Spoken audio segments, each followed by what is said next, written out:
What's going on, everybody? Welcome back. JohnnyVTV is back from the dead. It's the Breaking Bet podcast. I got my longtime friend, former colleague, NBC Sports Lord BLT, aka Mr. Brad Thomas, joining me here for the inaugural 2025 NFL preview. We're talking awards and stat leaders. Brad, thanks so much for joining me here tonight.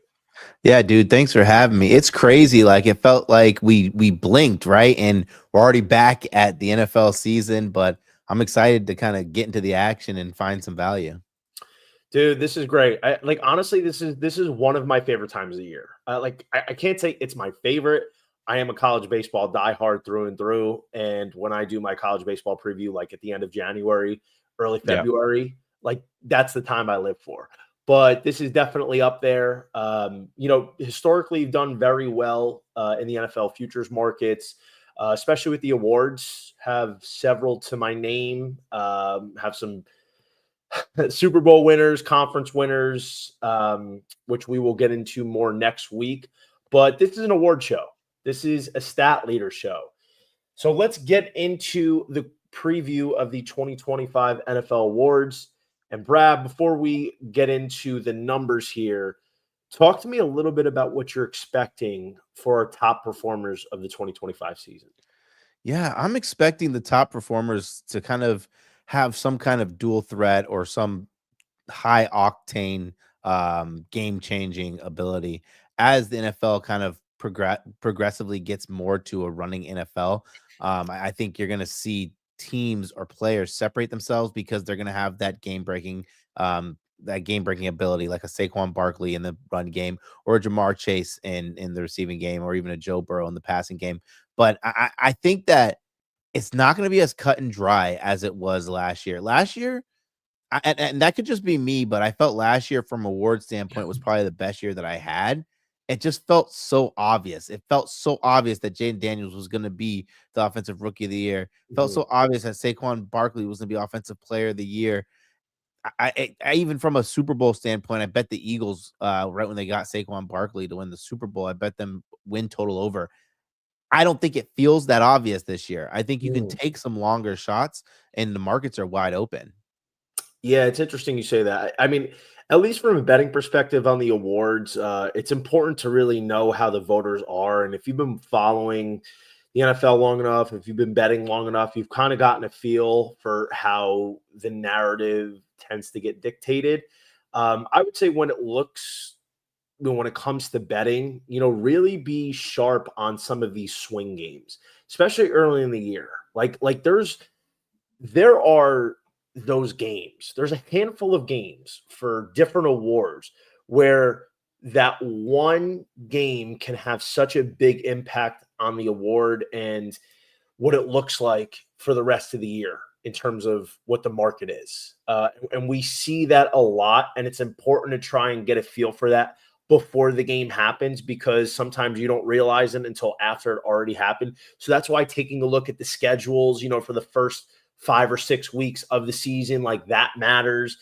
For MVPs, having the tiebreakers, because typically we know the MVPs almost always are the quarterbacks of the 1 or the 2 seed. Occasionally you'll get a 3 seed. So really you have to ask yourself, does the guy that I'm going to bet, does he have a shot to be the 1 or the 2 seed?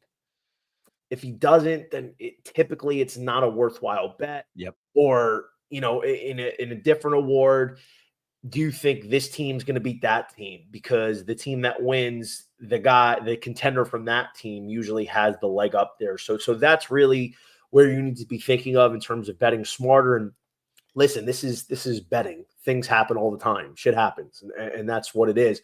But usually it's doing this stuff on average, and usually when everything regresses to the mean, it's going to go your way in the long term.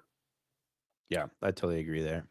So, Brad, let's take a look here at what we had in 2024, recapping the award winners. Josh Allen took home the MVP. Saquon Barkley took home Offensive Player of the Year. Jaden Daniels, Offensive Rookie of the Year. Patrick Surtain, first time since 2017, defensive back has won the MVP, the Defensive Player of the Year. I was a little surprised that one throughout the year, especially against Trey Hendrickson, where the voters have tended to go with the sack leaders. Defensive Rookie of the Year, Jared Verse.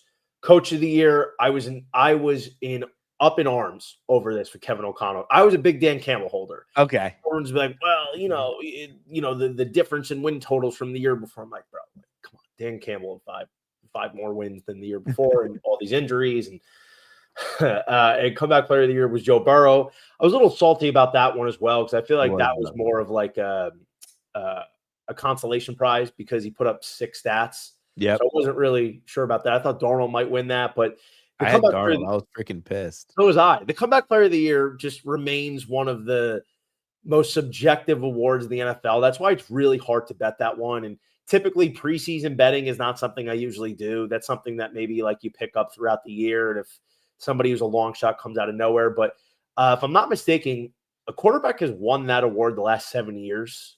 So that's turned into a quarterback award, like the MVP. So typically, if you're not betting a quarterback in that award, you're probably not going to win. Yep. Although I will say, cleaned up the year Geno won in 2022. So I can't like paid that year. I got to take the good with the bad. So I can't completely get turned around because we did hit that Geno Smith. That was real nice, I got to say. All right, Mr. Thomas, MVPs are up first. Yeah, Lamar Jackson, Josh Allen leading the way. And by the way, guys, every single number here is on DraftKings. So when you're looking at your futures awards, when you're looking at any bets, make sure you shop around. There's better numbers on different books, but I just wanted to keep it for simplicity purposes uniform, but just want to make sure you guys are shopping around because there could be better numbers somewhere else. But Lamar and Josh Allen here on DK are co-favorites. It was really down to the wire between those two last year. Then Joe Burrow, 650, Mahomes, 7-1, Daniel, 750, Hurts, 17-1, Herbert, 18-1, Stroud, 25, Mayfield, 25, Love, 25, so on and so forth. Brad, let's put the betting aside for a second. Yeah. If I ask you right now, who do you think is going to win MVP of 25? No betting, no numbers. No numbers. I think it's going to be Lamar Jackson. No numbers. I think the favorite is so right. Like, and not saying that with the numbers, like I'm not betting on Lamar Jackson, but when I talked about this earlier, like you need some kind of dynamic aspect. The Ravens are going to be good enough. He's going to feel like he's got shafted the year before with Josh Allen, and he just has that dynamic running ability. 2 years ago, he lost weight. Remember, he put on the weight to get a little bit stronger and more physical. He looked better. He looked sharper. He still is developing himself as a passer. I think at one point it's going to click for him where he becomes an elite passer. And that probably will happen when he slows down, but he's not slowing down at any time soon. He is the most dynamic football player in the NFL. That's why I say that. And he's a quarterback. It's a quarterback award. Yeah. Okay, so it's important to understand this.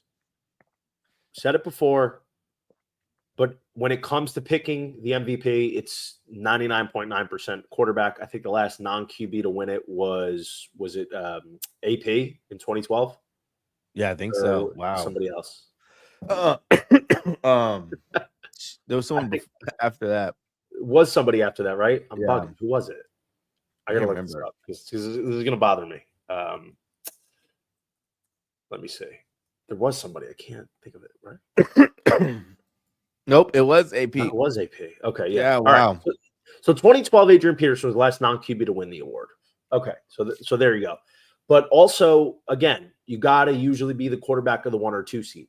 So for the people that are talking about Joe Burrow, like, yeah, Joe Burrow could put up 5,000 yards, 40 touchdowns. That seems dead right. If the Bengals don't get the 1 or the 2 seed, it's pretty much a moot point, right? I think it's important to know. And obviously, you have a big contender in Lamar in your own division. So to get the 1 or 2 seed, you got to win the division. And unfortunately, I don't think with that defense they're going to be winning the division. I think maybe 9 wins, possibly 10. I was taking a look at the Ravens' schedule and what their win total is. I projected them somewhere between 11 and 13 wins, just doing a quick review of their schedule. So the average of that would be 12. I think their win total is about 11.5. So, kind of right on par over there. If you look at it, Josh Allen, I think a lot of people were upset that he won last year. I think he deserved it. I think I was stats. on him, and Yeah, I didn't know he was going to win it. Like I was just counting my lucky stars when it came through because I didn't feel like he did enough to win it. you know what the problem is? I think a lot of people are looking at the box scores, Yeah. and they both had great years. Lamar, obviously, in the stat sheet, it was great. People forget Josh Allen didn't play in the fourth quarter in like a lot of those games. Yeah, so it's like it's really tough because a lot of people are box score watchers, Yep. but listen, obviously both of those guys deserved it. Tough call. Allen finally got the first of his year or of his career, but it's very hard to win back to back. It's not an easy feat. Talked about Burrow, Mahomes, just Patrick Mahomes. The numbers have taken a dip the last couple of years. The new regime in the offense, who's the common denominator? Matt Nagy. I don't know. Yeah, and they're turning into more of a running team anyway. Run first. Yeah. So really, if you're looking elsewhere and you want to look in the NFC, I mean, Jalen Hurts 17-1. I don't think it's terrible. I just don't know if he's going to have enough of the passing numbers in order to get there, especially with Saquon Barkley tugging the boat. Baker Mayfield 25-1 is interesting. I love Baker, but he's got to get cut down to at least 9 to 10 interceptions. Yeah, exactly. That's the hard part. I like Baker. I thought Baker would be closer to 30-1. He would have been my pick.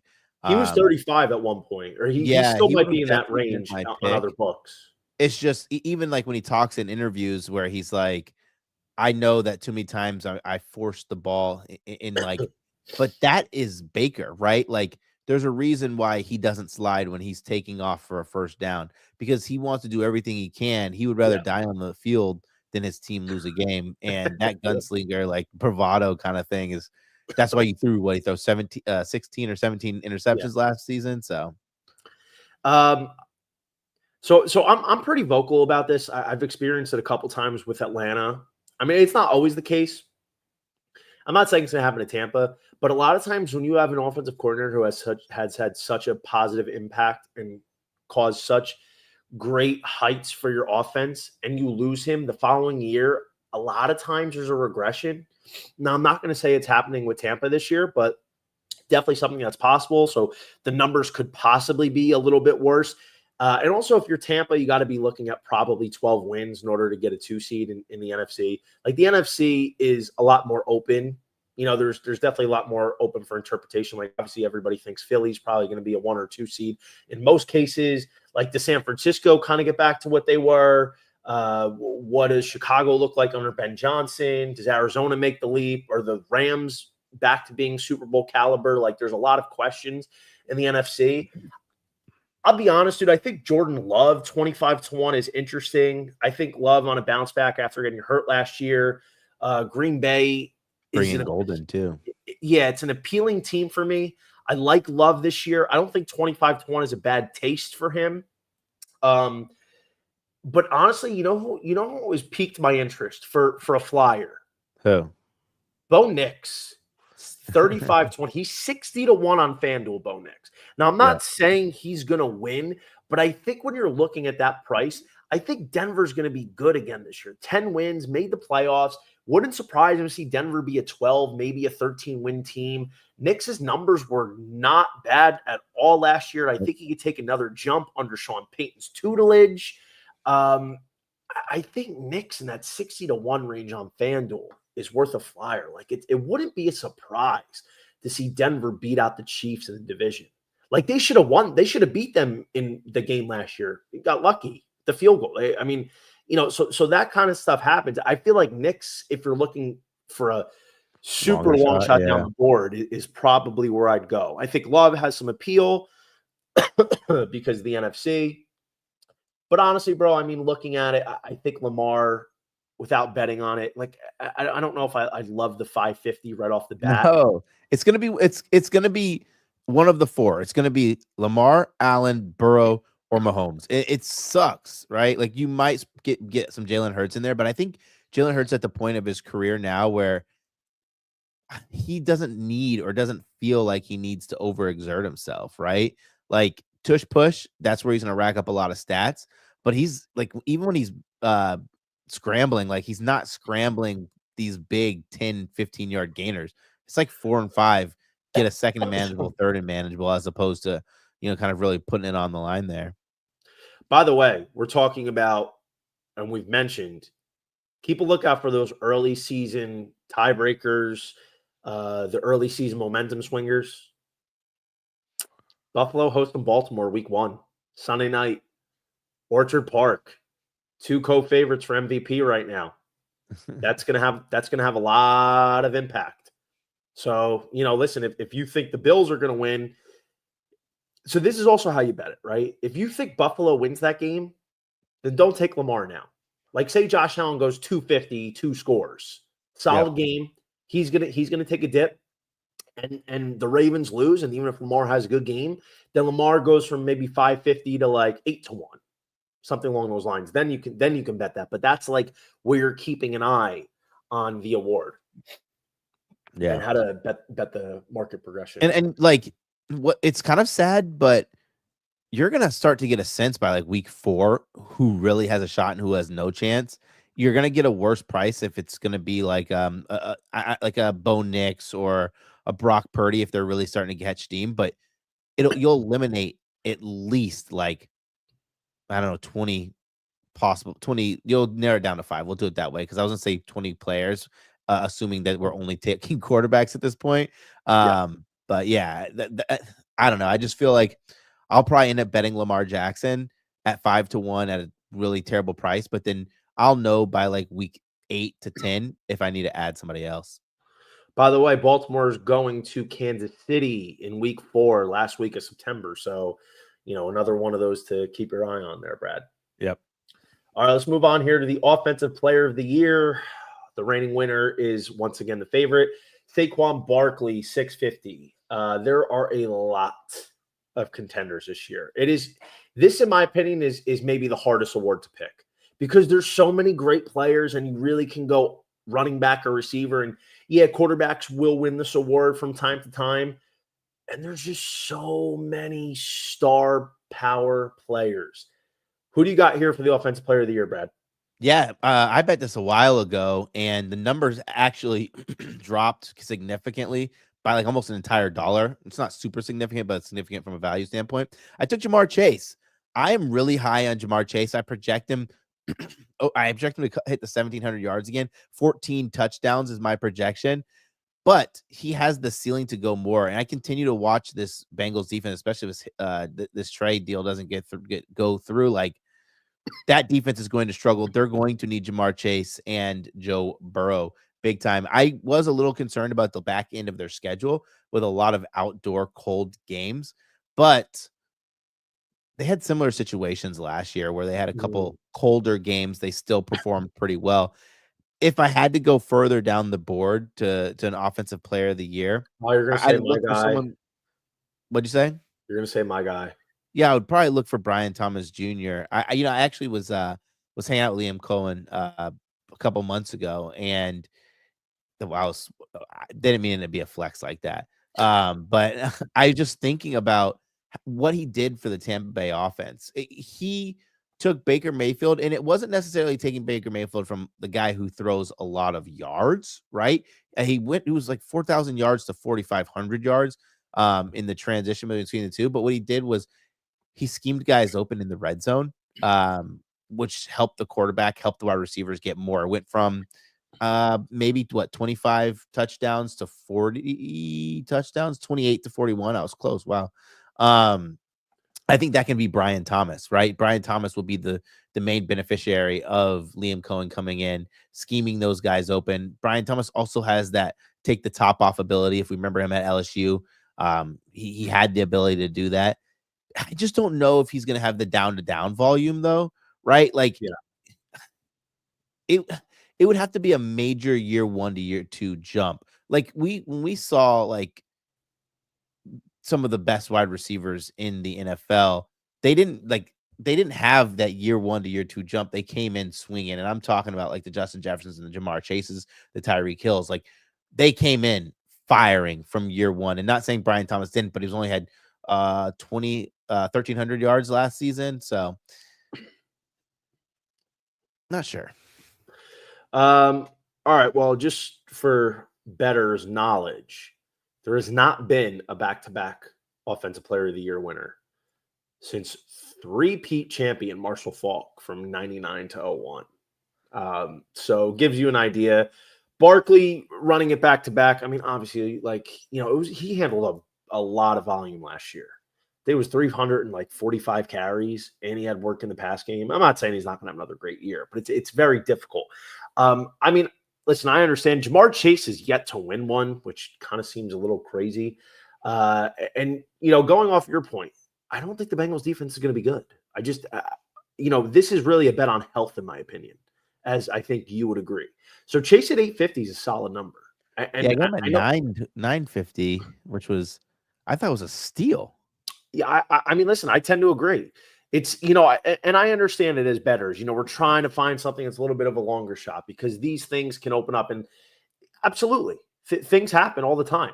But if Jamar Chase plays 17 games, it's hard to see him have probably less than 1,600 yards and 15 touchdowns and 120 catches. It's difficult to see that. And you got T. Higgins back, so you can't key on him. They got Chase Brown, so they're going to be balanced with the run as well. So Jamar Chase at 850 is fair.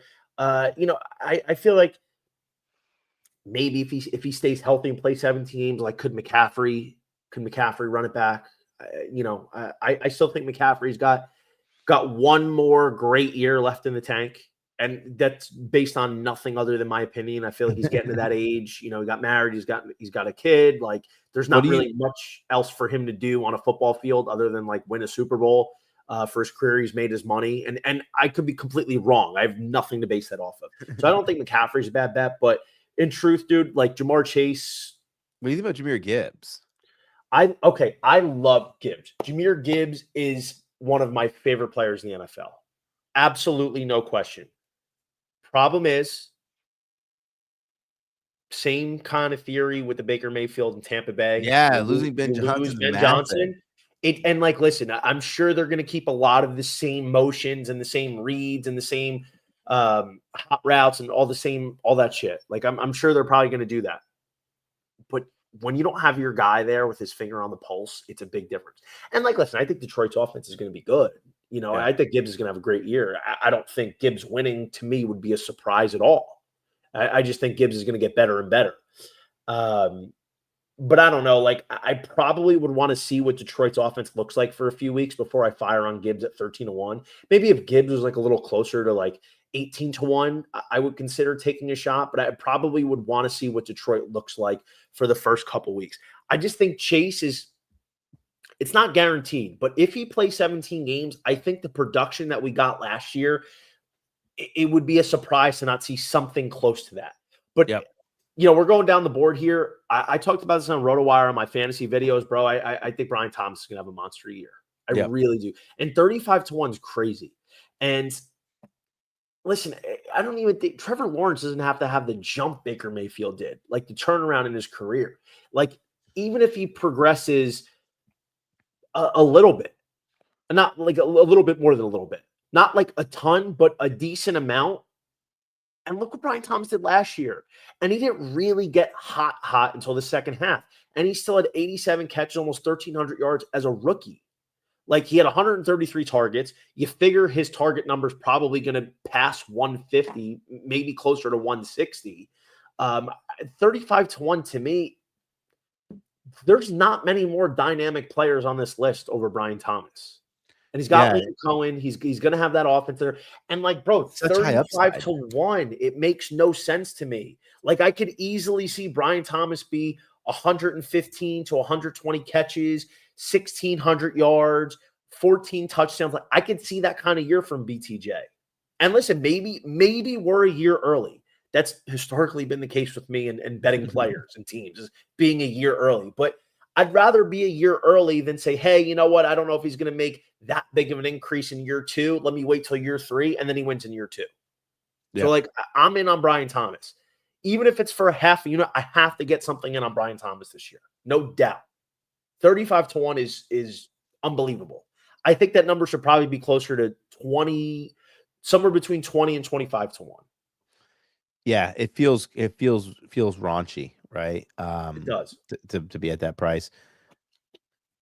All right, let's move on here to Offensive Rookie of the Year. I don't need too much time on this. I'm going Cam Ward. This is a quarterback award as well. I mean, let's remember Puka Nacua putting up an unbelievable season as a rook, 1,400 yards, over 100 catches, and he didn't win because Yep. CJ Stroud had a solid rookie year as a quarterback, and he still won. Like, come on. I mean, like Ashton Genty, I think is going to have a very nice rookie year. I mean, I think Omari Hampton's going to be very nice. Travion Henderson could be good. Ted McMillan could be good. Like all these guys, I think are going to be good. Igbuka, I think, especially without Godwin and Jalen McMillan just went on IR, like he'll be good. But Cam Ward, bro, Cam Ward is still getting disrespected. He is. Like people don't believe in him. People don't believe in Tennessee. Like Cam Ward plus 350 right now is a bet that I'm going to make. And I know, and when in comparison to last year, Caleb Williams. I don't remember off the top of my head if Caleb Williams was around this price and JD was like 6.5 to 1. But like there's no other quarterback that I even be considering. It was like plus 250 for Caleb Williams. Daniels was plus 850. Yeah, it was a big, massive difference for Offensive Rookie of the Year. Cam Ward, it basically has the competition wrapped up if he goes out there and puts up a decent year. Yeah, it would take if Cam Ward's 3,500 yards and like 22 touchdowns and like 10 picks, it would probably have to take like Genty getting 1,400 yards or Travis Hunter's like does something crazy two-way. But let's put this in perspective. I think this is important to tie to, right? Travis Hunter was 100 to 1 to win the Heisman. 100 to 1. Now he's 10 to 1, where when he played at Colorado, you knew he was going to be the number one option on the offense, and you knew he was going to be the man on defense. Now he's not stepping in to be the number one option on the offense, and he's listed as a backup corner. So you're really taking your chances at 10 to 1 versus 100 to 1 when he won the Heisman. And the big difference is this: like Travis Hunter is not playing in the Big 12. He's not getting stat padded by Deion Sanders against Oklahoma State to get the award done. He's playing against the NFL. And if he's going to go two-way, which honestly, that's also why I wouldn't touch Hunter right now. I want to see what the snap shares look like. I think that's an important part. I honestly have no idea. And I feel like you're not going to have any idea until you actually see it in the first few weeks of the season. So for me, dude, and Cam Ward is the class of the QB here. That's the key. He's the QB of the class, I should say. I like Tennessee. I love Cam Ward this year. I loved him at Miami. And you know me, bro. Like, I'm not a huge college football guy like you are. I would consider myself a casual at best college football fan. But, bro, like I started getting into college a little bit more last year from, like, again, a casual fan base. I found myself every single week tuning into Miami because of Cam Ward. I loved Cam Ward. I see so much Michael Penix in him. Like they were in school a little bit longer, but they're so mature to make all the throws. They have that it factor, bro. They have that intangible you can't put your finger on. And I feel like Cam Ward can do everything as a professional passer. And like 350 is crazy. I really don't understand. I feel like Tennessee's going to have a good year. And listen, if it doesn't work out, it doesn't work out. But I think Cam Ward is the guy that I'd be betting right now. And there's nobody else that I'm even considering because typically this is a QB award. I mean, if you want to have somebody else, Brad, just as a just in case, I mean, maybe you'll look at Travion Henderson at 16 to 1. It looks like he could have the backfield on just complete stranglehold. I'd probably go with Omari and Hampton at 7.5. Travion Henderson, listen, he still has to beat out two other guys. I know he has that home run ability, but Travion Henderson still wasn't even the bell cow back at Ohio State. He was super effective. I'm not taking anything away from him, but I don't know if he's just going to step in and be the bell cow. But I think Omari Hampton can usurp Najee Harris, and I think it will be pretty seamless for him to do that. I love Omari and Hampton. I do. Like I've been talking about him a lot in my fantasy football videos for RotoWire, and I don't think it's a bad bet by any stretch. I just get worried because they've come out and said like they're going to be balanced, like they're going to make sure Harris is going to be involved. Like I don't know if Harbaugh is going to go right away with Hampton being a bell cow. I mean, maybe at some point he could. I'm not saying he doesn't have the capability. I don't know from the perspective of I know they're going to want to run the ball a lot. And like, how much usage are they going to give their rookie running back? And it's 750. Like, the price isn't like, if it was like 12-1, then yeah, I'm only saying Henderson because I feel like he's going to get a lot more touches than maybe New England's letting on. Yeah. No, that's fair enough. Let's move over to the defensive side of the ball here. Aiden Hutchinson, 7-1 favorite, coming off the injury. I'm a little shocked by that. But Myles Garrett, Micah Parsons, TJ Watt, Max Crosby, Will Anderson, Nick Bosa, Jared Verse, Jalen Carter. Brad, who do you like here for Defensive Player of the Year?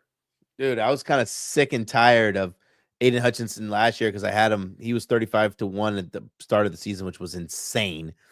Then played well, got hurt. I think I'm gonna go.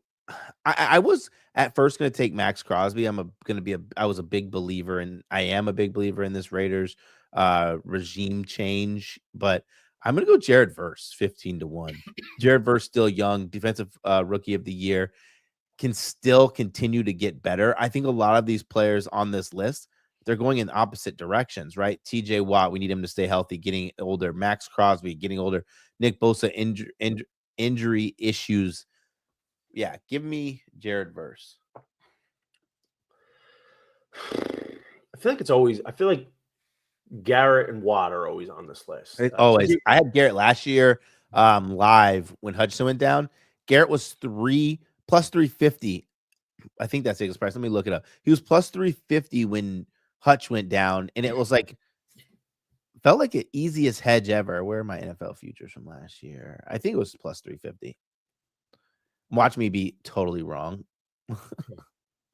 Well, while you're pulling that up, I'm going to go back to TJ Watt. I feel like every year Watt doesn't win, the next year is always a good shot to take him. I know he's getting up there, but Duke could still play at the highest level, man. $950 is a really good price, and he's always got the voters wrapped around his finger along with Myles Garrett. So I don't think either of them are bad plays by any stretch of the imagination. Will Anderson is definitely appealing at 13-1. Danielle Hunter could still get after the passer. Anderson missed a few games last year. I don't think that's a bad bet.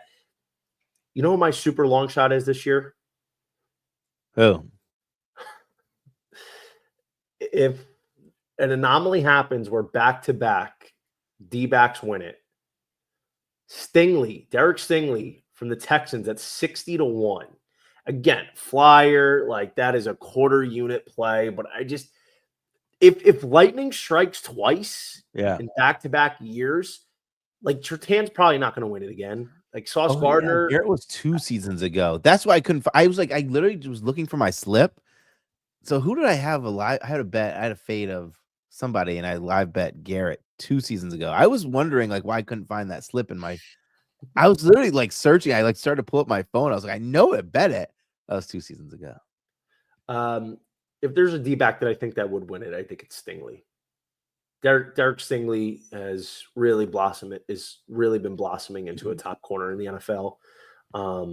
So I think 60-1 is an interesting number. And like, listen, he probably doesn't win. I'd find it hard to believe that a defensive back wins it again. But if there was going to be one, I feel like Stingley at 60-1 is nice for a little beer money, little quarter unit play. But overall, the winner that I'm going to go with is going to be TJ Watt plus 950. Until TJ Watt gets carried off the field by a SWAT team or the National Guard, I can't not bet the guy. TJ Watt, Myles Garrett, Micah Parsons, these guys are always in the conversation. Always in the conversation. And what's nice about if you have any of those guys, let's narrow it down to the two of them. If you have Garrett or Watt, I do a lot of live betting for awards. You can get a pretty good out because one of them will be in the top 2. And then let's say if someone take a flyer on someone who's just getting a lot of buzz, it's really nice to have these prices 8.5 or 9.5. So like maybe go 2 unit. If you got the bank for it, go 2 units on each. Try and secure one of them being like as a legitimate contender. And then if one falls out, then maybe you hedge your bets if you want to come away with a little something. It's not terrible. It'd probably be a surprise if at least one of them is not a serious contender towards at the end of the season. So I don't hate that. You're a lot more versed in college than I am, so I'll let you kick off what you like for the defensive rookie of the year. Listen, this one's a no-brainer. I just don't think there's anybody who's gonna have the upside as Abdul Carter. I thought maybe there were two other players that I probably would have had kind of in that Abdul Carter game changer, Mike Green or Shamar Stewart, but Abdul Carter is going to be a edge crusher. He's going to get to the quarterback, but he also can play in the second level as well. At plus 225, with how much hype's around him, you would need someone that would come in and just rack up sacks to the point where they're just going to steal it from Abdul Carter. And out of this list, maybe Shamar Stewart's the option, but Shamar Stewart's still contract is unsettled, like, right? What it feels like, or he got it settled late, one of the two, right? Like, I don't want to go into that situation. So Michael Williams is still a project. Travis Hunter's, I just don't think Travis Hunter's going to play enough. James Pierce Jr. is interesting, but he kind of underwhelmed. He had 2 sustained years, but I thought he was going to explode even more the second year of being a great college football player. All right, hold on. What about Mason Graham? Cleveland, he's playing a lot on that same D line as Myles Garrett. How many? No, he's not I don't think he's like a freak of like Aaron Donald, right? Mason Graham's good, but Mason Graham's gonna win you games, but he won't do anything for the box score. Okay. Yeah, like he'll stop the run, he'll stop the shit out of the run, right? Like that'll be fantastic for your team. I think his sack numbers were pretty low over the last 2 seasons as well, obviously given his position, but yeah, he'll do the dirty work, but not really anything flashy. Fair. I mean, I was curious to see if you thought there would be anybody else that you would bet other than Carter, because like Carter's sick, bro. Carter's like Parsons, and like Parsons got and like there's such similar stories coming out of Penn State that Parsons got that preseason hype. He was a big favorite that year for Rookie of the Year, and he pretty much ran away with it. Yep.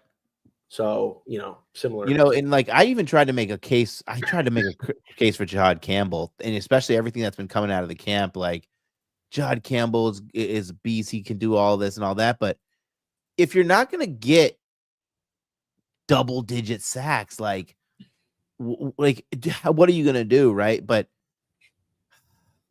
I can't see that either, man. I mean, he goes to a great team, goes to a great defense. But yeah. I'm just not there. I just don't think he has the dip, and that's I'm not saying doesn't have it. I mean, doesn't have it like Abdul Carter. We're doing the comparison. It's hard, man.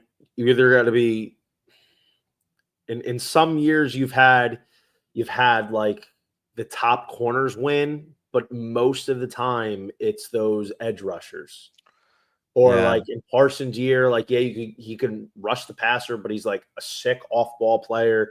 He's got insane game-changing ability, even if he's not rushing the passer. So, listen, I'll trust your word for it. I mean, Abdul Carter was the guy that I was just like, I don't know, is there anybody else? Like Graham came to mind at 16-1. Like, hey, could he get the numbers? Could he have that Aaron Donald type of impact, like Walmart version? Yeah, with Myles Garrett commanding so much of the attention. All right, what about Coach of the Year, Brad? I've selected this one. I've bet this one. I'm really excited about it, and it's none other than Pete Carroll. Ooh, Vegas turns around 16-1. Pete Carroll. This was a Raiders team that they weren't bad defensively. Like I think people just thought they were so bad because of their record. They were like middle of the pack. Max Crosby sat out a lot. Now they bring in a great defensive-minded coach. Max Crosby's going to be bought in. They have an offense that can sustain drives. They invest in Genty, Brock Bowers in another year. Geno Smith. I think this team's going to be a lot better than people think. I know Mike Vrabel's going to be it's going to be hard to beat. If the Patriots make the playoffs, it's going to be hard to beat Vrabel, right? But I just think that you look at the body of work and the ability, because if the Raiders can steal one of the games against the Chiefs, they make the playoffs. that's a no-brainer to me, in my opinion, depending on the resources they have, depending on the team that they were. He's my pick. So the Raiders, their schedule tightens up after their bye. Yeah, their Their, schedule is their, their schedule's interesting. well, their bye's week 8. Yep. Then they play Jacksonville at home, which, I mean, it could be an easy game. We don't know. But then they go to Denver. Then they come home, play Dallas. Come home, play Cleveland. Then they go to the Chargers. Come home and play Denver. They go to Philly. Then they go to Houston. Come home to play the Giants. And then they finish off with the Chiefs at home. So, like, that's going to be a big stretch to determine what their future looks like in 2025. Like, can they make the playoffs? I mean, it's not a bad pick. You know, I don't know if I trust Geno Smith enough to like get them to that 10-win mark, because in the AFC West, in the AFC in general, bro, I feel like you gotta be at the 10-win mark this year in order to get there. I think there could be some surprise teams, dude. I really do. I think if you're the Raiders, you got to be approaching that 10 wins. I mean, 3 teams in the I AFC think West if the Raiders get to 9 wins, I think 9 wins, you got to Pete Carroll's going to get that nod, just because like I don't think the Patriots are going to win more than 7 games this year. Maybe they might sneak there. Then you start looking at Liam Cohen, you think about the Jags. The Jags could do it, right? I'm not thinking Aaron Glenn, Ben Johnson. The Bears will be fun, but not good enough. Do you go to Sean Payton then? Like where? Like that's where I start to ask. See, here's the thing. Let's talk about this, because this is where I got hosed last year. Dan Campbell had 10 wins in 2023, had 15 last year, had 30-something injuries, like had to deal with all this different stuff. But Ben Johnson's the one that got the credit for it. Yeah. Right. So he won Assistant Coach of the Year. So, but it's typically the win totals. You look at the Vikings, and like the Vikings had an awesome defensive coach. Their defense was great last year. And like, yeah, O'Connell had he had a big impact. Like, look what he did with Sam Darnold. So he got it because they had a big leap from the year before and made the playoffs. So in my opinion, you know, if you look at Denver, reasonably, what would Denver do to follow up a 10-win season last year?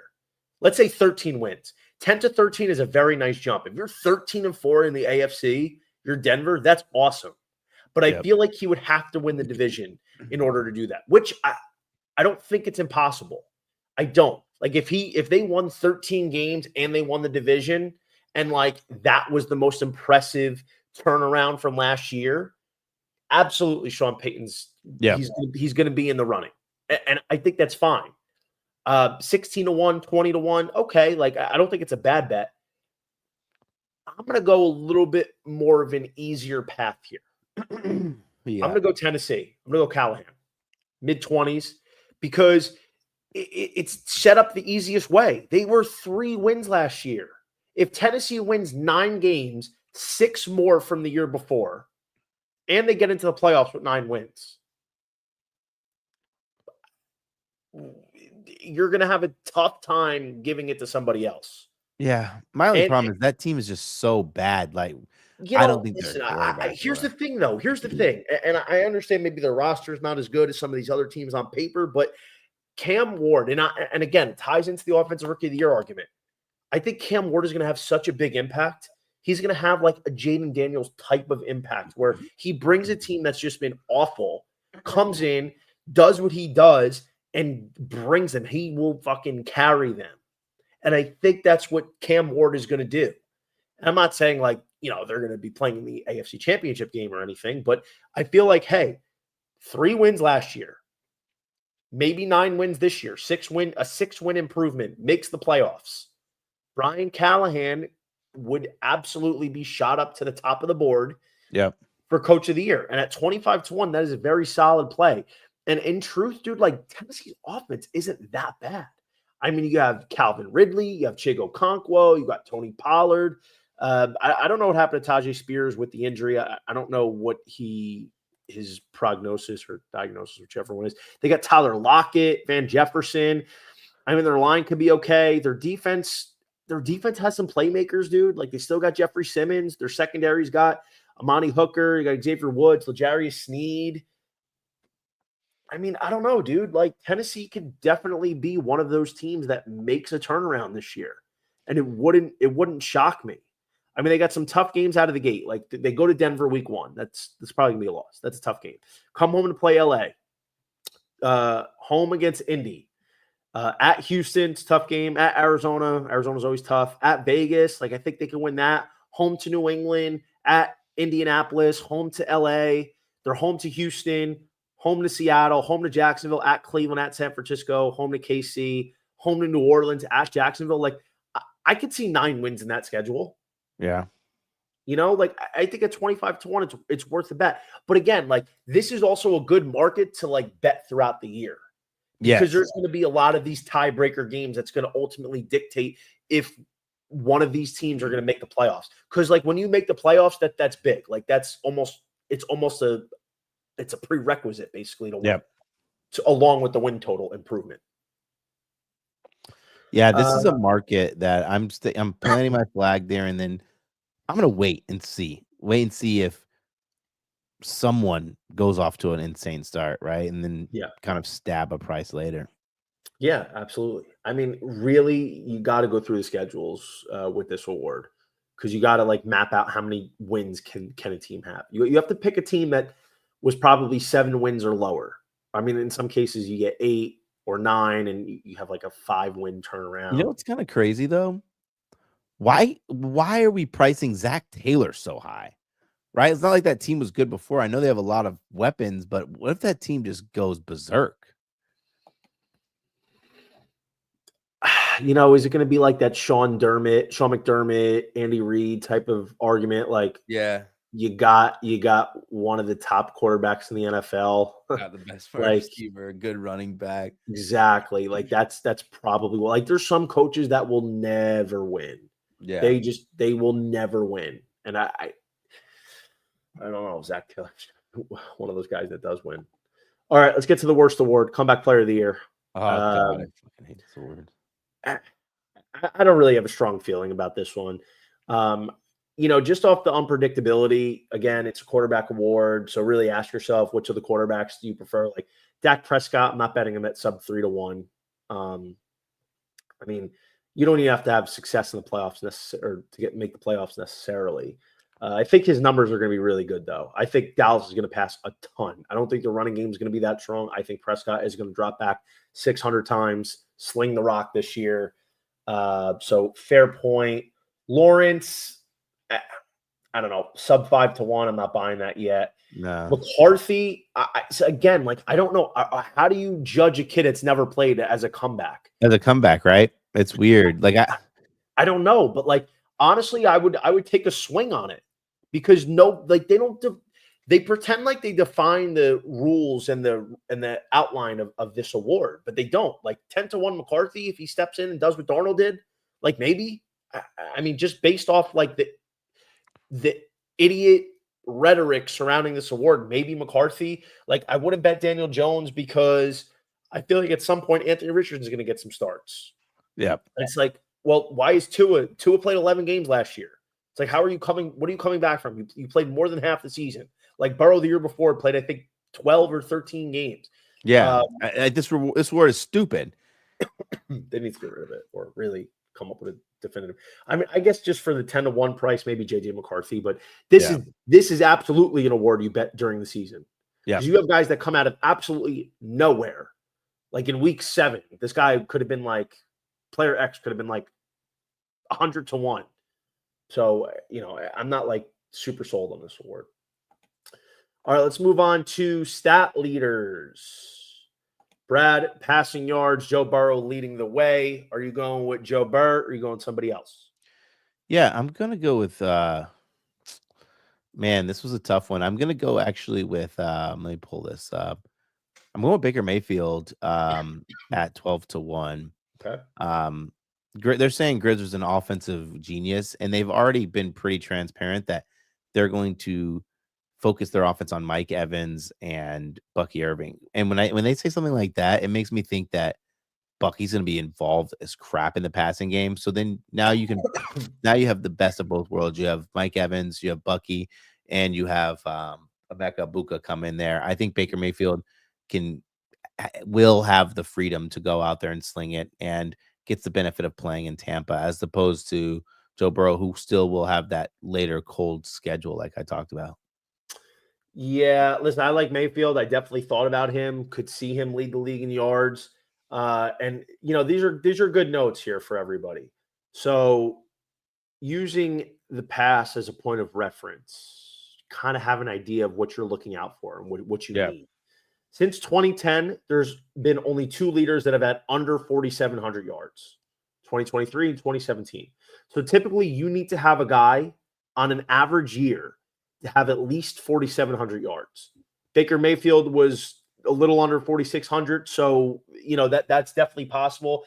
12-1's solid. I love Tampa. I love Mayfield. I love this offense. Definitely not a bad bet at all. I would absolutely bet it, but I'm going to tell you, you're looking at a quarter. You have to look at a guy who's going to throw the ball a ton, and it helps to have a bad defense, where they're always having to throw. Got weapons, playmakers that can make things happen.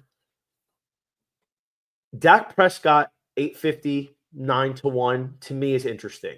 Yeah. Like, I just think they're going to throw the ball a ton. And if Prescott stays healthy, Lamb, now you add Pickens, Ferguson's still there, Turpin. Like, I just feel like Dak Prescott, if he's got over 600 pass attempts, there's a really good chance he's going to be pushing 4,800 yards. And it doesn't even have to be clean. It could be volume. It could just be ugly, disgusting, garbage numbers. That counts, bro. I think Prescott's solid, even sub 10-1. And I'll tell you what, man, if I'm taking a long shot here, who you got? Sam Darnold in Seattle, 50-1. Again, another sprinkler. And I say this because I feel like Darnold's either going to be what he's been his whole career, which is shit, or he's going to carry what he did last year in Minnesota. And I think it's the latter. Like, I think Darnold's going to have a good year here. I feel like Seattle, Mike McDonald's going to run a solid offense, which is going to be led by Clint Kubiak, new OC, they've already said they're going to come out and be balanced. They're going to incorporate heavy play action. I think it's going to be a lot of what Darnold had in Minnesota to a point, in terms of the balance, maybe in terms of the style of play. So I think Darnold at 50-1 is interesting. He's got Kupp, he's got JSN. I think it's a solid look at 50-1. So I think Darnold, for me, is somebody that I would look at as a sprinkle here. But I think Prescott, just based on probably a subpar defense, no run game, he's got weapons, he's probably going to pass the ball a ton. Yeah, that's fair. What about pass tutties? Pass touchdowns. Who do I have for this one? Oh, man, this was a tough one. Pass touchdowns. I got to go with, man, dare I say it? I'm going with Jared Goff at 11-1. And I don't have a ton of conviction there, but Jared Goff, if they start to use Jahmyr Gibbs a little bit more than Monty in the red zone, they've been giving a few more tosses. I think that allows the pop pass. To get to 40, he would need 3 more? I think 41, 42 will win it this year. So if you throw in, as instead of the 2-yard run, Monty touchdown runs, and add in 3 or 4 more pop passes, that gives them the 40, 41. He's probably my best value play. I don't like this market. I think it's a pretty lucky market. Yeah. What were you at with this? All right. So pass TD leaders since 2011. So last 14 years, only 4 of the leaders have been under 40 touchdowns. So typically it's about a 40 to 42 touchdown average. Yeah. So, you got to be looking at a guy that's likely going to get 40 touchdowns. I'm going to go back to Prescott, 15-1. I feel like Prescott's got a shot for at least one of the passing yards or the passing touchdowns. No running game either. No running game. It's going to be a lot of Lamb, going to be a lot of Ferguson, going to be a lot of Pickens, a lot of pass attempts. I think Prescott 15-1 is very solid in terms of a value. And I'm going to go back to Sam Darnold. I cannot believe I'm saying Sam Darnold here. Listen, I was on the Sammy D train last year. I get it, man. I get it. You don't have to tell me twice. The Sammy D train was so much fun. I was on that bus until I was forced to get off, bro. Darnold's 40-1. I think it's worth a sprinkle. I mean, I think he had over 35 touchdowns last year. Yep. Obviously, yeah, he doesn't have Jettas, he doesn't have Addison, but I think JSN Cup. I think these guys are gonna be good. He's got Kenny Walker out of the backfield. He's got Zach Charbonnet out of the backfield. I feel like Seattle's going to be a pretty solid team this year. I think there's a lot of volume and stats to go around here. I mean, listen, Burrow's obviously going to be a threat. Mayfield, I think, is going to be a threat, but I also wonder, like, do they run Bucky Irving more? Do they give him a little bit more in terms of the attempts? I mean, Josh Allen, I'm not banking on him to throw 40 touchdowns every year. Jordan Love, I think, could see an increase here, but the way they have Jordan Josh Love Jacobs, a massive increase, I think. this is a tough market here because a lot of these quarterbacks have running backs that are more than capable of punching it in. So like you said, this is a fluky market. It's very lucky. Rush yards. Are you going with Barkley or King Henry or elsewhere? I'm going with King Henry, man. No, actually, scratch that. I'm going with Bijan Robinson in this one. As am I. I really like Bijan Robinson. I think that, last year they just loaded the box up against them. Well, now I'm a big believer in Mr. Michael Penix Jr. You're not going to be able to stack the box. He's going to have more running lanes. And he's also in year 3, right? Like, that's the big running back step, year 3. I think 1,100, he has the breakaway ability. We saw him at Texas. We saw him in the NFL. He continuously to get better. Going Bijan. Yeah, I'm going Bijan at 11-1 as well. I think Saquon Barkley, 2,000 yards last year, 345 carries. Like, I don't know what kind of regression we're going to see. And listen, like, a regression can also mean 1,500 yards. Like, and that's an awesome season. That's still a regression. In fact, rushing yard leader since 2010, so last 15 years, only 2 leaders have been under 1,500 yards. So, like, 1,500 yards pretty much is a minimum plateau. It's not that often in this NFL we're seeing guys that are ripping 1,500 yards. Like, there's just not that many. So, I mean, in any given year, there might be like 1 to 5, maybe. I mean, Henry, I think, is going to be one of them, but at 4-1, I'm not into it. And also, like, here's one thing I get worried about with Henry. What is his volume going to look like? What's his workload? Because we saw last year they had these games and they had these lulls where, like, they didn't use him at all. Yeah. He, like, sat a whole quarter out. They want to keep him fresh because they know the ultimate goal is not what they're doing in the regular season. It's to win. It's to get over the hump. So, like, Derrick Henry is going to have to be a big part of that. Without Derrick Henry, their offense isn't anything. I don't care what Lamar Jackson's numbers are like. This is an offense that is run first, and the run first is behind the king. Yep. They need him fresh. So I don't know what the workload looks like, especially the fact he's on the wrong side of 30. They know that, and, like, Henry's an anomaly. But 4-1 for a guy that I have questions about with the volume, I don't know. Taylor going to be facing a lot of stack boxes, in my opinion. Yeah, big time. He had over 300 carries last year. He's not a spring chicken. Typically, I get worried when guys have had over 300 carries. I think in Bijan's case, I'm slightly worried, but he's also only going in year 3. He's not a 5-6 year veteran. So he's a young guy. He's able to handle that. McCaffrey, I don't know if McCaffrey is going to have that volume as much anymore. I don't see Shanahan. Maybe I could be wrong. I don't know if Shanahan's going to give McCaffrey close to 300 carries or 300 carries this year. He could. Gibbs, I think Gibbs is a threat, but I get worried that Ragnow retired. Yeah. The split backfield. I mean, Gibbs still had 250. Monty missed time. I think Gibbs is definitely a threat, though. Genty, I just don't know if he's going to be efficient enough. Jacobs, interesting. I just don't know if he's going to be efficient enough. Bucky Irving, I don't know if he's going to get the volume. They have 3 running backs that they're going to have to feed. I think Bucky will get to like 1,100 yards, but that's not going to lead the NFL in rushing. Kyron, efficiency problems. He was great for fantasy last year. I mean, overall, he had like 1,300 yards and 14 Yeah. scores, but he was like 3.9 yards a carry, something like that. Chuba Hubbard is probably my dark horse at 30-1. Okay. And I say it for this, and I understand everyone's looking at me probably like, what are you talking about? So Hubbard had 250 last year. Yeah. I think they're going to keep feeding him the ball. It's going to be an offense that runs through Hubbard and the ground game. But I think Carolina is going to be a little bit better this year. I think Carolina might take that step if they improve and continue what they did last year. If Bryce Young keeps taking that step and maybe their defense gets a little bit better. I mean, again, like 30-1, it's a sprinkle play. Yep. You know, chances are like maybe Hubbard goes from like 1,200 yards to 1,450.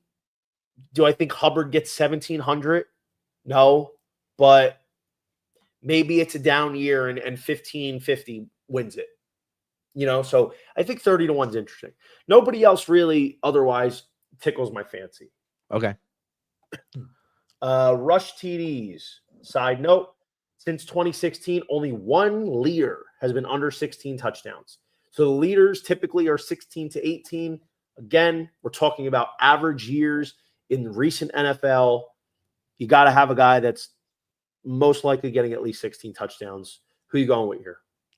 Man, I wish we could bet overall touchdowns for running backs because I don't know why, but I feel like Chase Brown's going to have like 15 touchdowns, but I don't think he's going to get that many on the ground because I would have freaking hammered him.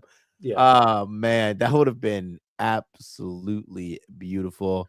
I'm going back to Jahmyr Gibbs with most rushing touchdowns. I just feel like Gibbs is going to start taking those 2-yard. I don't know if they're going to do it through the air or they're going to do it with the pop passes or they're going to run the ball, but I think it's going to be Jahmyr Gibbs. Yeah, I could see that. I saw something where there's some more coach speak about like basically calling Jahmyr Gibbs Superman, right? Like he is. I think it's his time to fully take over this backfield. You brought him in. You didn't know exactly the impact he was going to make for your team. And I know those watching at home keeping notes like Brad's going to have Jared Goff most touchdowns and Jahmyr Gibbs most rushing touchdowns. Like the passing touchdowns I hate, but I do actually like Jahmyr Gibbs most rushing touchdowns. So I'm going to go. I'm a little surprised here because here's my thing. Like, I don't know what his workload's going to look like, but assuming Shanahan let's say Shanahan goes back and gives it to him, McCaffrey's 22-1. I mean, if there's a scenario where Christian McCaffrey, who can be argued is still the best overall running back in the NFL, and he's getting the volume and he's getting the goal line carries, which like I'd be surprised if, you know, somebody like Garendo, who, by the way, like there's no healthy running backs on San Francisco. He got hurt too, right? I think Garendo got hurt. Yeah. Like it's McCaffrey, then Garendo, then Jordan James, then Keyshawn Vaughn. Like who is getting the rushing touchdowns? Debo's gone. Like Ayuk's hurt. You know, I just feel like that team's not going to check. The weird thing about the 49ers is I don't think they're going to be that good, but their record's not hard at all. So like, it's like, what do we get? Like, what do we expect from them? Because are they going to be so bad where they're going to play a easy schedule and then just get fried? Like, does that make sense? I don't think so. I mean, I don't, you know, it's crazy. Like, so McCaffrey in his first full year in San Francisco in 2023, when he won Offensive Player of the Year, he had 14 rushing touchdowns. Like, and again, like McCaffrey in essence could have a bad year and still have a lot of touchdowns. And this is such a random, this is one of the most revolving door markets that there is. Yep. So there's not necessarily any nobility in betting somebody like Henry at 450 or Hurts 550. Yep. You know, like agreed. There's not like that. You're better off going down the board. I think honestly, dude, like Christian McCaffrey 22-1, just not just on reputation, but like if you look if you look at their backfield, who else is taking the carries? In the past, you worry about, hey, Deebo Samuel is going to line up for 10 snaps a game in backfield. He might take 10 carries. No, he's not now. There's nobody else. Like Garendo's hurt, and I just don't know how much Garendo's going to get the goal line. So here's my thing. If Christian McCaffrey plays 17 games, which I know is a big if, it's not out of this world to think he could have another 14 or 15 rushing touchdowns. It's not. I mean, I understand 16 is the number, but he's still McCaffrey. Yeah. Like he's not even 30. He's still McCaffrey. So I think 22-1 is a fair number there. And Bucky Irving 40-1. I'm going to take a shot there. I think Bucky Irving 40-1 is too big because I feel like Todd Bowles saw the same thing we did last year, where he is one of the most dynamic players on the field at all times. Yep. And yeah, I know Rashad White and Sean Tucker are still there, and they kind of have this like weird thing going on, especially near the goal line. And listen, I could be totally burned by it, but I just think we've got a guy like Bucky Irving who's ready to like take the next step, and he's at 40-1. He's on an offense that's going to score a lot. I think that's worth a bet. Yep. All right, let's move on to receiving yard leaders. Is it as easy as Jamar Chase at 6-1 here, Brad? Yeah, I had Jamar Chase in this one. I'm sticking to my guns with Jamar Chase being the offensive rookie of the year. I think he's gonna have the most receiving yards. I just think that team's gonna be so bad defensively, like where there's gonna have to be in a lot of shootouts. It's like if you can't stop them, outscore them. Yeah, I'm with you. Chase 6-1. I haven't gone a lot of chalk today, but I think Chase. Listen, I think Jettas is 8-1 is interesting. I think there's a lot of uncertainty though with JJ McCarthy, at least right off the gate. And listen, I'm not saying like Jettas won't rip because Jordan Addison's on the shelf for the first 3 games with the suspension. So Jettas could eat right away. Mm-hmm. But I would say taking 6-1, a little bit smaller of a price, knowing what we know about Burrow and Chase and this offense and that defense. I don't see many guys that are going to contend because you know how it is, Brad. When you're looking at receiving yard leaders since 2011, there's only been one guy that's under 1,500 yards that's led the NFL. So you got to be between 1,600 and 1,800. And when it comes to that in and of itself, the receiving yards leaders, like the last 5, 6, 7 years, they've all either been at 170 targets or more or pushing 170. We're talking like 165, 166. Yep. So there's only maybe 2, 3, or 4 guys that are going to be pushing 170 targets this year. Chase should be one of them. Like, it's pretty much a bet on him to stay healthy. Like, is Nico Collins going to get 170 targets? Maybe. But I just don't think he's as dynamic as Jamar Chase. Their defense is good. Jettas, he'll be a 170 target guy. Lamb, maybe. Lamb's interesting. Yeah. Prescott's going to be throwing the ball. Like, I think Lamb's like 14-1 on FanDuel. But I'm going to go with Jamar Chase here. I mean, he's statistically been the best receiver in the NFL the last couple of years. Yeah, I feel like the receiving numbers for the futures with Jamar Chase is like something that's palatable. Like, it's something that's very predictable, very predictive, as opposed to like rushing numbers, rushing touchdowns, not very predictive. Especially in this modern NFL where everything is it's so pass heavy. Yeah. It's so geared towards the offense. You sneeze on a guy. It's got to be more creative. You don't have to, if you can beat your man or you can scheme a guy open, it's like that's not as predictive, right? I mean, that's more predictive in terms of like the betting markets. Yeah. Receiving touchdowns. Any thoughts on this one? Yeah, I was going with Mike Evans. I just feel like the Tampa Bay Buccaneers, if this changes, it's fine, but they scheme so many red zone targets for him where they'd rather throw the ball to Mike Evans than run the ball with their running back? I'm going with Mike Evans' former offensive coordinator, Liam Cohen's new favorite target, Brian Okay. Thomas Jr. Here's the thing. I feel like if you're a receiver, in order to win the Offensive Player of the Year, you probably have to be either leading one of the three major categories or like second in all of them. Yeah. I think Brian Thomas is least likely, out of all three, he's least likely to lead the league in catches. He had 87 last year. For him to have a shot, and we're going to get to receptions in a second, he'd probably have to be close to 125, which is almost a 40 catch jump from year one to year two. That's a lot.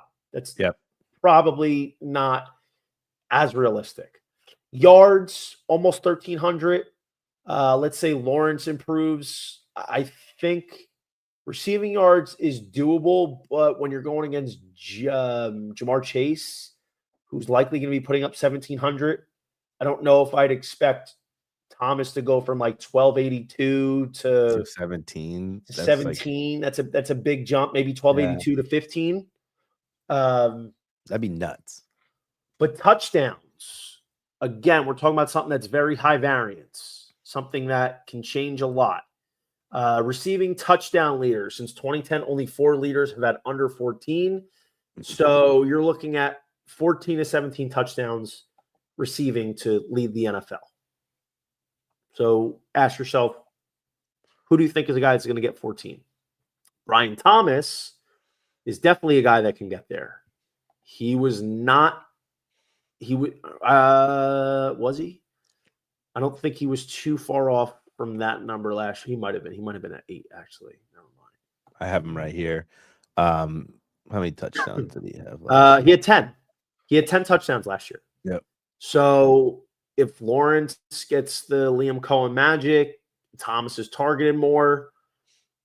10 could be 14. That's not unreasonable. And like, honestly, I know Jacksonville's backfield's an absolute mess. They have 4 guys. Nobody knows how they're going to use them. Brian Thomas is the guy, man. I think he's going to take that next step. I think also when you consider the number for Thomas at 16-1, it's fair. Yeah. I think that is a very, very fair number. I don't love these markets. That's something that if it's available during the season, which I know that's a little finicky when they get offered, but I feel like Thomas is the guy that I'd probably go with. Yeah, that's fair enough. We'll see the Liam Cohen jump there. Receptions. This was a market a couple years ago. I had Amon-Ra at I think I had him at 18-1. I loved him. Yeah. And he did really well. He had 120, I think, but Lamb had 135. And just Lamb was getting targeted way more. I was so upset. Yeah. I was so mad he didn't win. But since 2011, only 3 leaders have had under 120 catches. So 120 is the benchmark. But in recent memory, last 7 years, since 2018, no leader has been under $125. So you gotta be targeting a guy you think is going to get at least 125 catches. Not that many guys out there that are getting that number. But Brad, do you have a pick here? I talked about this. I thought Brock Bowers would probably be a really good option, but when I think about it a bit more, I actually like Malik Neighbors at a little bit higher of a price. 109 yards. Receptions, last season. But now he has Russell Wilson, who I probably think will be turned into a Jackson Dart. They're going to be spinning if it gets to Jackson Dart. If Russell Wilson stays as the starting quarterback, that means I think he's playing good. He's playing well. Yeah, I think Malik Neighbors can make that jump from 110 guy to 120 guy. Yeah, I think that's fair. So I have a few guys here that I like. I think are interesting. So first, I'm gonna go back to JSN. I think JSN 20-1 is interesting. He had 100 catches last year. I think, if Darnold picks, and again, a lot of it revolves around Darnold. So, I'm big on Darnold and JSN this year. I think if Darnold picks up where he left off last year, Why can't he now is the number one in Seattle? Lockett's gone. Papa DK is gone. Cooper Kupp's in. And Kupp's not the same guy he was in 2021. He's not that guy that's going to be getting 200 targets. Yep. JSN, for my money, a guy who was honestly awesome last year, breakout, only had 137 targets, and he caught 100 of them. I can see that number probably creep up a little bit closer to like 160 from 137. I can easily see JSN being a 120, 125 catch guy. 20 to 1's a good number. I think JSN's going to have a really good year if he stays healthy. If Darnold translates, which I think is going to happen. Clint Kubiak, from what I've been reading out of camp, everything sounds like it's going really well in Seattle. I feel like JSN's a guy that's extremely interesting. And if we're going like super long shot, Brad, are you ready for this? Like super long shot. Hit me. Motherfucking Evan Ingram 80 to 1 in Denver. First year. Wow. He had a $114 2 years ago in Jacksonville, right? Okay, hear me out. Denver, tight end 1. Who's his coach? Sean Payton. Who did Sean Payton have once upon a time? Jimmy Graham. All right, Jimmy Graham's most catches in a year was 99, but that was a much different time. But much different time. Fair enough. But listen, I mean, they Mark Ingram too. So Ingram's a guy who's shown he's already had over 110 catches. And listen, that's why it's a long shot. But Denver doesn't really have. They don't have a ton of like superstar pass catchers. I mean, Courtland Sutton's their one, obviously, but after that, there's nobody that is a clear-cut number 2 in that passing option, in that passing game. I mean, I personally think Evan Ingram could end up being that too. Yeah. And I think he's going to get some good targets. And I know RJ Harvey as the rookie, and they have their own crazy backfield going on. But I feel like Evan Ingram is very interesting. Fantasy perspective, I'm huge on Evan Ingram this year. I'm huge. Okay. I've been talking about him a lot, but like Dobbins, Harvey, McLaughlin, Estime, like their backfield is definitely loaded. But Marvin Mims is their 2 right now. I like Mims, but like Mims right now, he's more of a shot play kind of guy. Yeah. Remember Devery Henderson and Robert Meacham in those New Orleans days, like those guys that you take a shot for that 70-yard tutty. That's what Mims is right now. Yeah. And Mims could ultimately grow into more. No, but I think that's going to be his role. I think that's but like his role. So, after Courtland Sutton, who's the guy that's catching all these passes from Bo Nix? Why can't it be Evan Ingram? Why can't Evan Ingram be a guy that's just getting a lot of these possession, third down conversion type of scenarios? And 80 to 1, I mean, seen stranger things, dude. Seen stranger things. I don't think Evan Ingram has the chops like that anymore. It's 2 years ago he had it. Trevor Lawrence. Listen, that's why it's 80 to 1. Right. I'm like trying to talk you off at 80 to 1. Like, of course I can find holes in an 80 to 1 ticket. Exactly. Like that's what I'm saying. But this is definitely one where you got to be looking at receptions wise. Got to be looking at a guy that's getting at least 120, but in all likelihood at 125. That's the bread and butter zone these days. But Drake London, 17 to 1's appealing. 100 catches last year, full year with Michael Penix. Love Penix. London's the one reliable pass catching option in this offense right now. And he's a possession guy. I think London 17 to 1 is interesting. But I mean, I'm a JSN guy. Evan Ingram is my long shot here. Hell yeah. All right. Last but not least, before we wrap up here, sack leaders. Brad, wouldn't you know it? Since 2011, there's only been one sack leader that's had less than 17 sacks. Obviously, it was Vic Beasley back in 2016. So they have him as favorite for Defensive Player of the Year, and they have him favorite for leading the league in sacks. Aiden Hutchinson. You buying or not? I'm not buying off the injury. I'm just not buying it, right? Like, I saw clips of him running, and everyone says he was just doing a warm-up, but it was over the internet. I'm going with Will Anderson. I think Will Anderson could get to the 15, 16 mark. He's just got to stay healthy. This is the guy in college who led college in pressures, right? QB pressures. Took a solid step when he moved to the NFL, where felt like it transitioned pretty seamlessly for him. He missed 4 games last season. That's not going to get it done if you're missing 4 games. I mean, you can't go wrong with Myles Garrett either, right? Like, he also gets to play the Bengals twice. Yeah. He gets to play the freaking Bengals twice, that terrible offensive line. It's not as terrible anymore, but definitely a line he can penetrate there. But yeah, I'm going Will Anderson. So for me, I like the Will Anderson pick. I was thinking about that too, like off air where we're talking about this. But realistically, we talk about defensive player of the year is typically a front 7 guy. And it's usually the guy that has the league in sacks. Trey Hendrickson's probably really upset about that. But if I went Will Anderson, that would probably mean I think he wins defensive player of the year in most case scenarios. So therefore, to kind of piggyback off my TJ Watt defensive player of the year status, I think Watt 7-1 is interesting. I mean, I know Watt got hurt last year and he only had 11.5, and it wasn't a typical TJ Watt year. But like it was a little bit of an outlier for somebody like Trey Hendrickson to win. It just seemed like nobody wanted to win this title last year. Obviously there were some injuries, but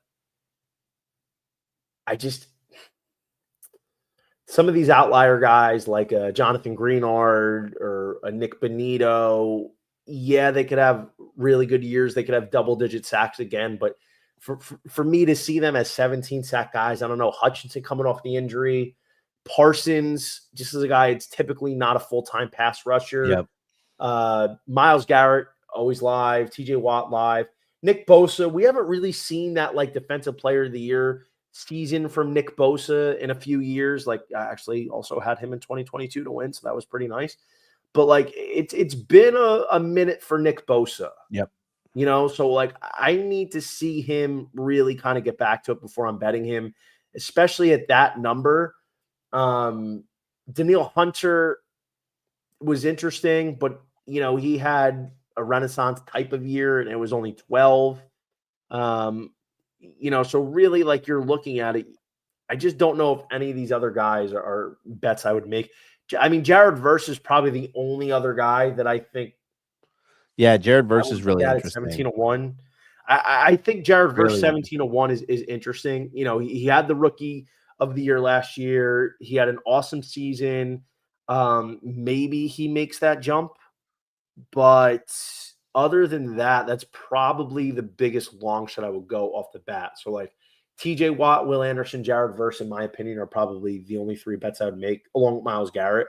Yeah. But I'm going to go with TJ Watt here. Wouldn't it be crazy if Abdul Carter led the league in sacks? What's actually funny? I was thinking about that, but I'm like, what was the last time a rookie led the league in sacks? Dude, I don't know, bro. It had been some time ago. It's been a minute. Anybody know that? Look at our boy Sia. Sia tuning in. I miss this guy. What's up, Sia? Friend of the show. I miss this guy. What's up, handsome? How you doing?